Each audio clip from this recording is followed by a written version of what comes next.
Hey guys, just wanted to show you my latest creation. I call it DYEBERIUS. Why DYEBERIUS? Tiberius barrel was a die tip. So it's threaded for die tips, so you can unscrew it and screw in a different kind.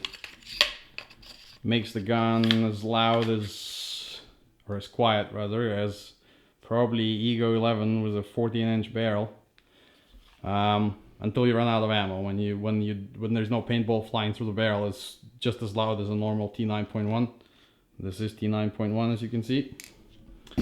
My most fancy mod on this thing is the buttstock air, or CO2 rather, in the shroud. This shroud, I got it, it's a aluminum shroud. I got it on Airsoft website, evike.com. Just go to shroud section. It's actually called a forend, not a shroud. So go to, but they call it shrouds, whatever. Go in there, you can probably find it. To fit it on this gun, you have to machine this portion here slightly, and here, and then the whole shebang is bolted to the bottom of the gun with two stainless steel screws. They go into the go into the barrel space, but then I had to grind them off so they don't touch the barrel. But it's really sturdy. There's no play, no shake. The Picatinny rail matches on top.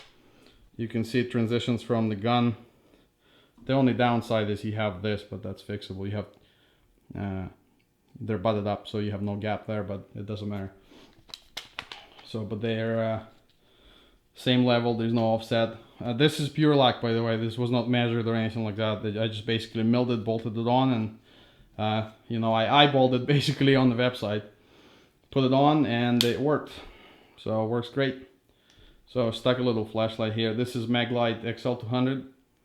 I bought it primarily because it has a strobe mode, just to fuck with people when you play at night. Red dot is usable if you have a dye mask. There is a red dot. So if you have a dye I4, you can use the red dot without using any bigger risers. So you can see this, just a small, it's a quick release basically adapter for this thing. So bam, I can take it off. I got iron sights just for kicks. Obviously they're not usable in paintball, but it's fun to shoot up close. And the most important mod is this back here. So inside is this gray tube. This is aluminum sleeve. Inside is a dual CO2 ASA adapter from dual 12 gram CO2 ASA adapter from Rep 4. The buttstock is it's a generic, basically Magpul knockoff. So, but you can fit a Magpul if you want to, you know, spend the money and pay 85 bucks for a Magpul buttstock. You can. And the way it works, you just push this here, and you slide it all the way forward, and you expose this back cap. Unscrew the back cap,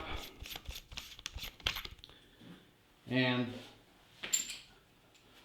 then you insert two 12 gram CO2s. One is facing down, one is facing up. There's a piercing pin in there, and there's one right here where the ASA is. So when you screw it in, right here,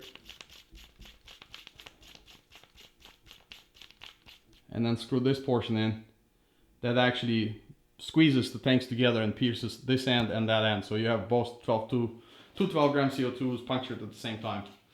So I get about, I think 50, I would say 52 or 53 good shots out of the 2 12 grams out of this thing. And also the buttstock kind of acts as an expansion chamber and as a thermal mass.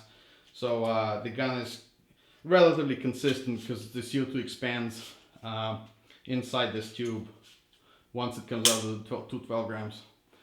So then you just pull the buttstock back, lock this, and you can play again. And you get 50 shots until you need another 2 12 gram CO2. So a lot easier than using magazines. This is going to be my first strike only machine. I have other guns for normal paintballs. Anyways, that's my DYEBERIUS. See ya.